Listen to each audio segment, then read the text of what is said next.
Hello, this is Andre Dyson with Studio 270 Digital Media Lab, and right now we're going to kind of do a quick intro into the concept of MIDI controllers and also modern applications of MIDI controllers. And the MIDI controller, MIDI, stands for Musical Instrument Digital Interface. And this concept was born in 1981, which was later showcased by Dave Smith and Ikutaro Kakihashi. I don't want to butcher that, but that's the name of the people responsible for introducing the MIDI controller when it was first introduced to the public in 1983 in Los Angeles at the NAMM show, NAMM, which is essentially an audio industry convention to showcase new and improved audio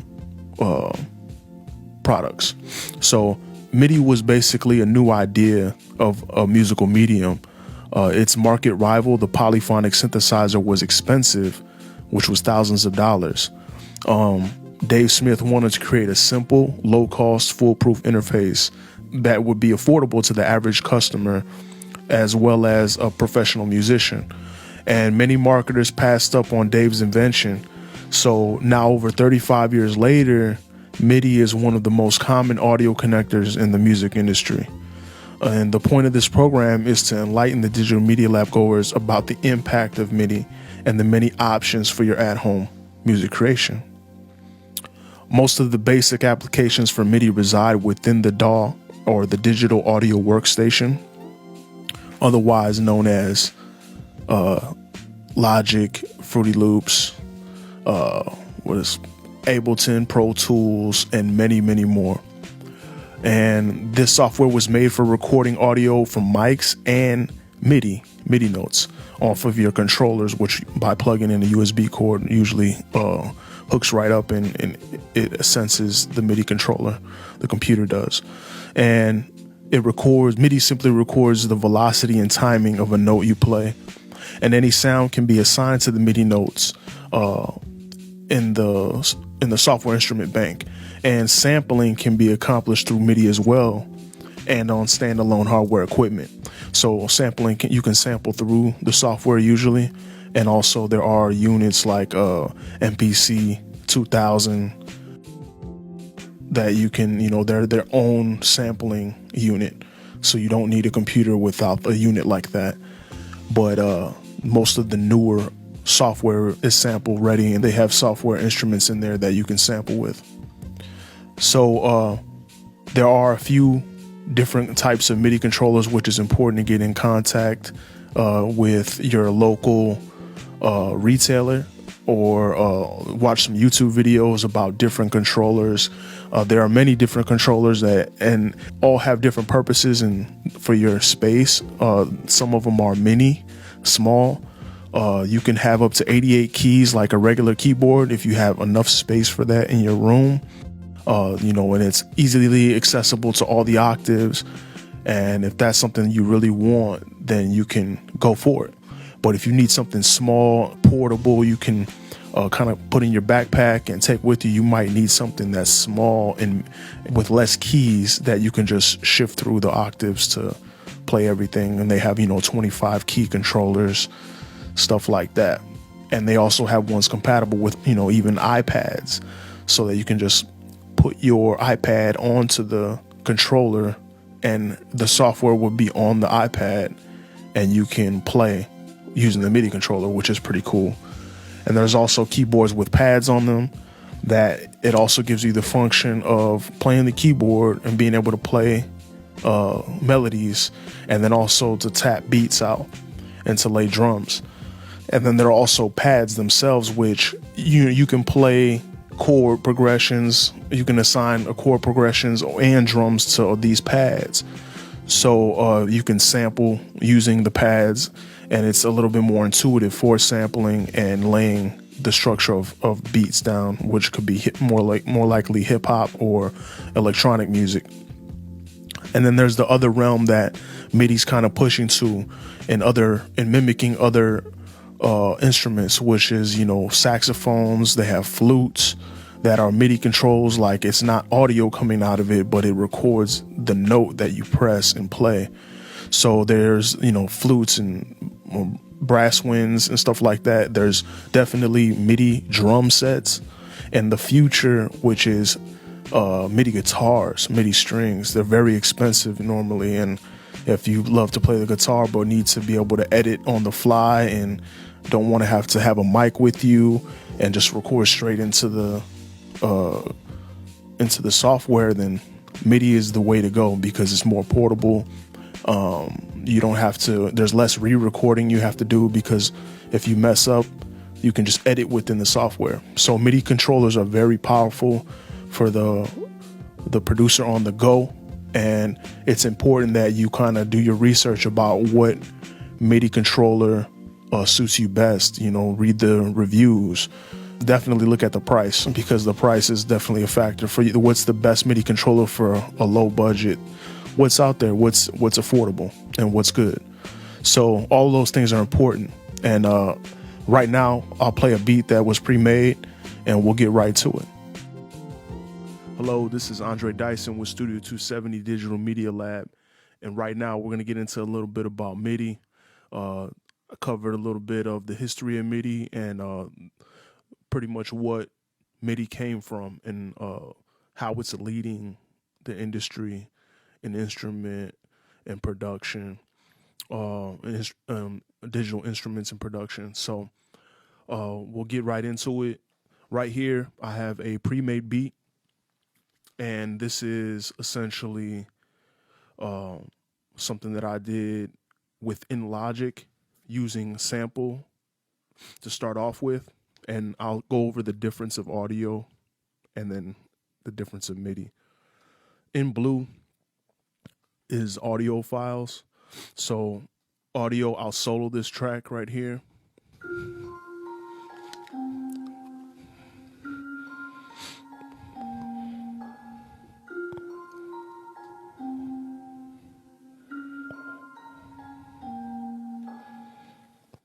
And right now, that is the audio file that was initially sampled. So I got this file from Splice, which is what I call audio Netflix, or like Netflix for producers, because it is a great way to have a subscription and download samples that are not, or it's a great way to have a whole arsenal of samples that are royalty free. So I went off of that sample, and it shows you in the top of the sample when you import it where the sample comes from, as far as the shortcut for the pack that you downloaded from, the name, and then the key, and also 140 is the tempo. Now that can be changed. It could be time stretched to whatever the session is. So that is kind of neither here nor there about that, but it's just letting you know what the actual file tempo is. So, but it's in F minor. That's what that FM means. So pretty much I have to respect the key that it's in, no matter what I play around it. So starting off with this song, this beat, I'm going to unsolo it. I'm going to solo the first sound that we have, which is the retro fuzz.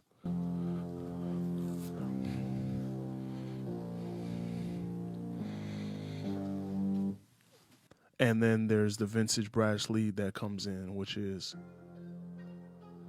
playing along with that. And as I go into that, this is what those sounds look like. Let me solo this so you can hear it.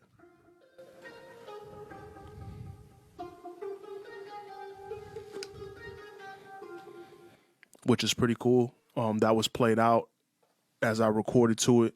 And how I usually feel what goes with what, with something I've laid down, is I can play with that sound. So like all I did was copy this this sound, like this brass lead, which kind of sounds like a guitar with the effects on it.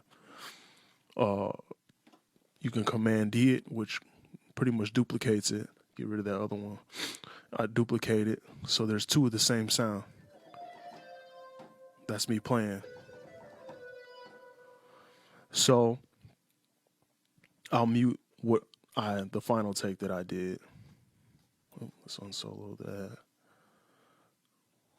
Let me mute the final take and just play this retro fuzz part. But I'll play along using the vintage brass.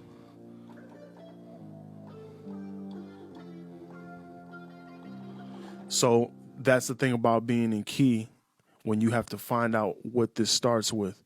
So because I know that sample was F minor, most likely whatever sound I start with, which is this retro fuzz, that's the F. That's a little higher octave. And as you can see, as I press, you see the little black dot on the key.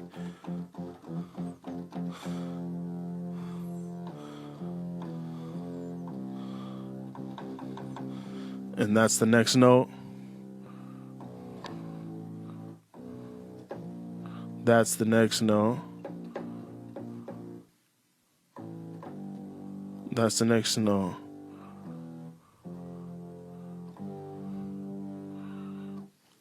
So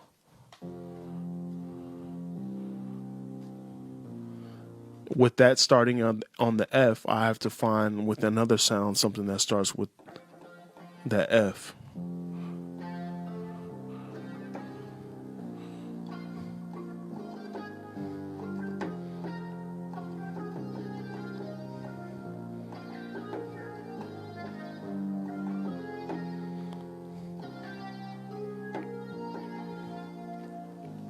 Essentially, that's the creative part.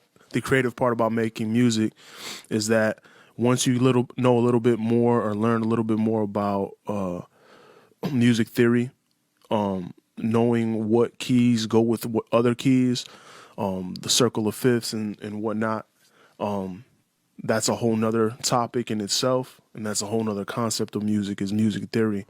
But once you become a producer and you work with music, if you're self-taught, you can look a lot of stuff up online and try to get the concept of music theory, and they show you the little tips and tricks that other musicians have learned over the years. You know, this stuff has been worked on for hundreds and thousands of years, music in general. So there are tips and tricks to knowing your keys and your chords.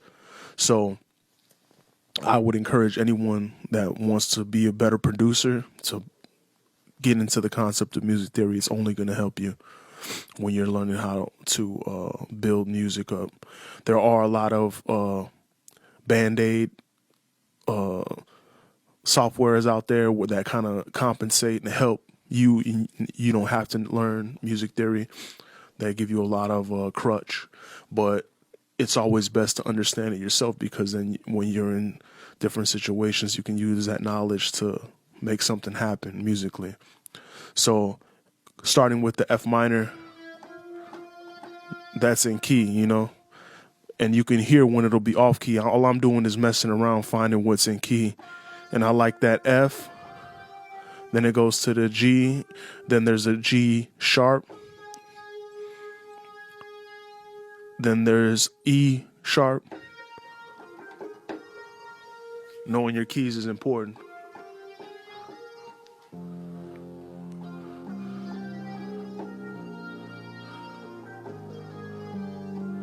Just going back and forth, messing around. You never know what pattern works.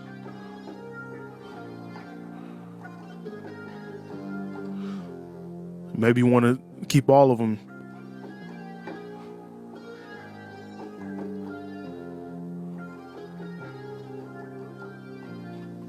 Let me record to one. I'll commit to one of those.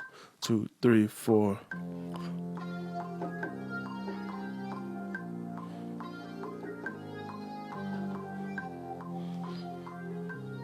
Let's stop that. So now this is what I just recorded using that vintage brass sound. Let me solo it. That was an accident. See that first one? That first little blip? Let's delete that. So see, what I did was highlight it. I don't want it. I'm going to press delete. Just like that. That's the power of MIDI. As you can, whatever you just recorded, it doesn't have to stay that way. The power of MIDI is within being able to edit after the fact.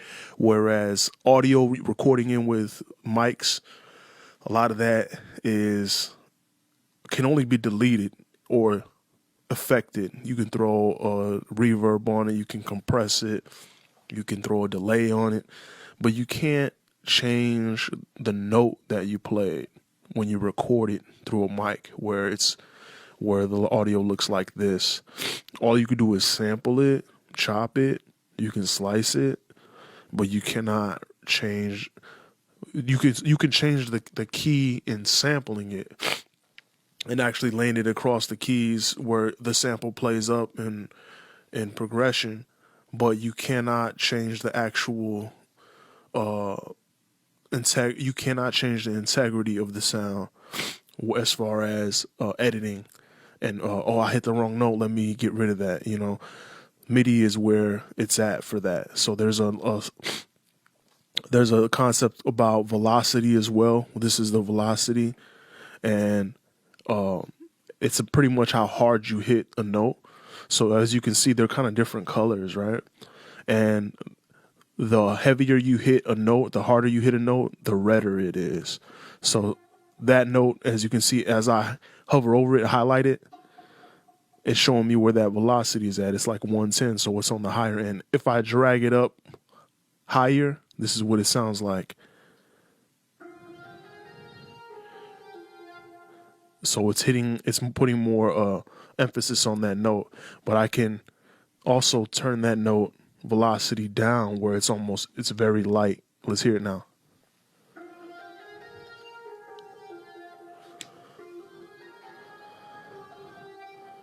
Okay, so it's ever so slightly minimized a little bit. So the lower on the velocity, the softer it is, the harder it is. And say there's another note that's kind of like a ghost note that I don't want underneath that. I want to delete that. I highlight it and press delete. And then there's another concept of moving the MIDI notes around. I can change the pitch or the note. So, sorry, that's accident. So what if I wanted to end on a different note instead of ending on this one, or instead of ending on G? As you see, I hover over those notes and it tells you what it is. It tells you the pitch and the velocity. So it's a G in the third octave, which, as you can see over here, there are the C's, right?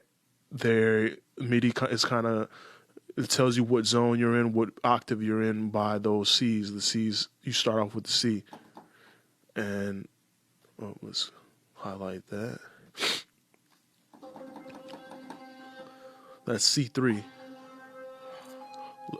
Let's see C2. C2 is, it's on a lower octave.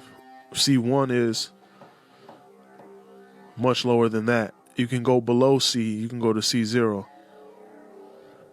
C negative 1. C negative 2.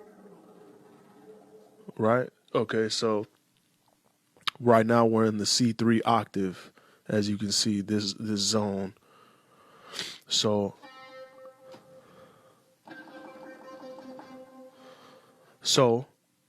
it tells you when you hover, it's in G, in the note G, in the third octave.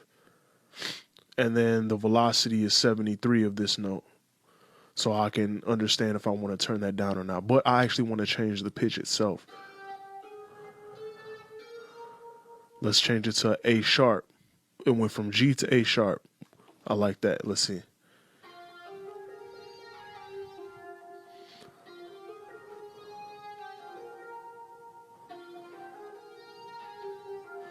And as you can see, it goes up, Maybe I don't like that. Maybe I want it to go down. I want it to be more in resolution.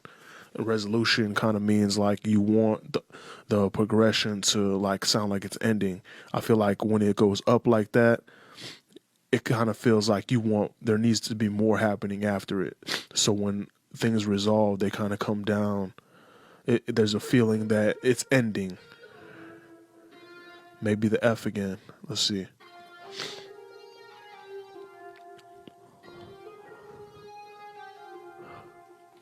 Let's see. Maybe I should go up. Maybe I should go up before it.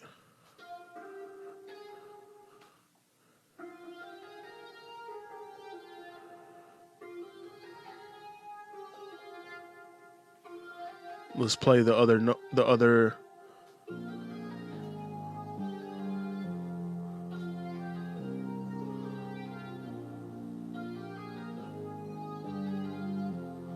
I kind of like that. But just to show you a concept, that's how you move around MIDI and why MIDI is so powerful. Let's look at quantizing. Say if you played in time and something was off. Say this note was slid over too far. Let's move that over. And it was off. Hear how that's off now?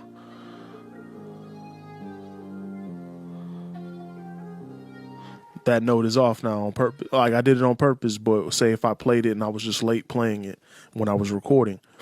If I were to select that note and I were to select quantize, if I press the Q, it moves to the nearest line. So I don't want that. I want the 16th. I want to move that back. That can be changed. And I could extend it. It's the quickest way if it's too far or the quantize doesn't do it. Say if it's off a little bit, say if it's off like that and I quantize it, it'll bring it to that line. And like, so you can understand a little bit about quantizing, let's highlight all of this and see how it is quantized right on the note, on the one. So let's hear that.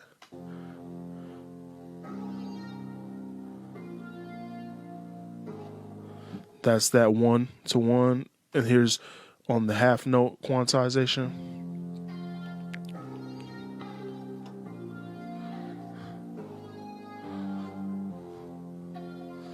A quarter note.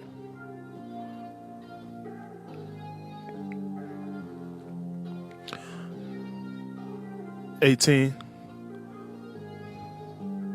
I'm sorry, not 18. Eighth note. That sounds closer to what we were trying to play before. 16th note. 32nd.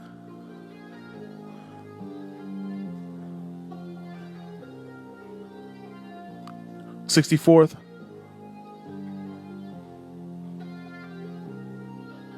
All right, so pretty much with that, these are the different points of quantizing, and quantizing can be very simple and it helps you along the process, and it's important to understand that it's your friend and it helps you edit your performance when it comes to MIDI. So as we go along, we'll move along to the structure. We'll play a little bit of the song. I'm not going to use what I just recorded. I already have something that was already done in that sound, but that's how it starts off. And let's hear a little bit as it develops.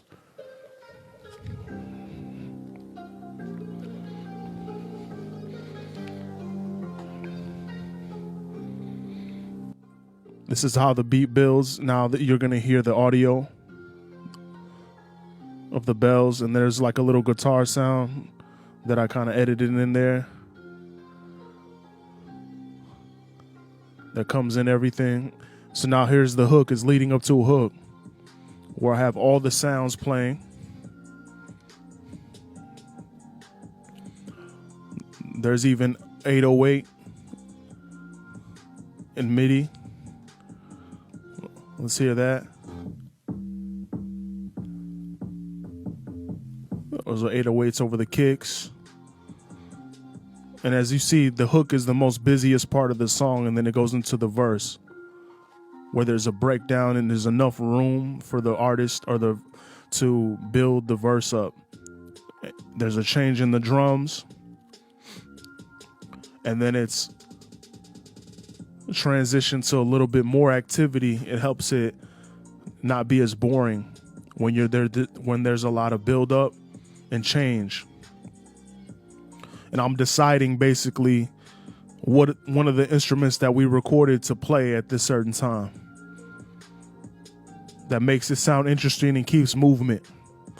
And then there's a breakdown right before the hook again, where it falls off, and then now this is recognizable. This is why they call it a hook, because it hooks you in and you understand that this is the main focus of the song. It's important to always have the hook very similar, if not a little bit different, but very similar in all the hooks, because it has to pull them in and it has to be recognizable. And then within the verses, you can have some variation in how you want to build it or make it different from the hook. Sometimes I've heard beats that are all the way the same through, which if it's a good beat, it's good, but then it does make it boring. So you want things to change, and it feels like you're going somewhere. And this is the second verse. And it's the same as before, but it's still taking you on a journey of, hey, what's going to come next, you know? You're deciding what instrument should be played, and they're all respected to that F minor within these MIDI notes. They start with that F minor key.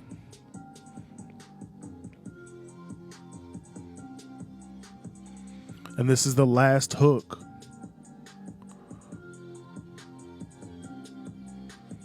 This is the very last hook. And then it goes to the outro, where there's an obvious resolution happening. And then I also give it some space at the end to die down. You give it that space at the end because you need it to die down into resolution. So overall, that is the concept of MIDI and working with MIDI and building it and being able to control it. Like even with the 808s, these 808s are from a sample from that site, Splice. So I sampled it and threw it all across the way you sample, using this 808 kick or this 808 audio file down here. So again, audio is malleable when you sample it. You have to sample it using a type of sampler in order to change the key and pitch, because that's how it's making those different pitches. Because as a sample, it's just making one kick sound, the boom, boom kick sound. Like maybe that's too high. Let's go down octaves. It probably was only doing this consistent note, but when I sample it, I can play it across.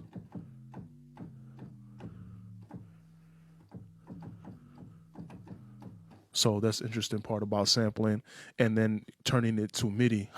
Sampling is how you turn audio to MIDI. So that's my little run through.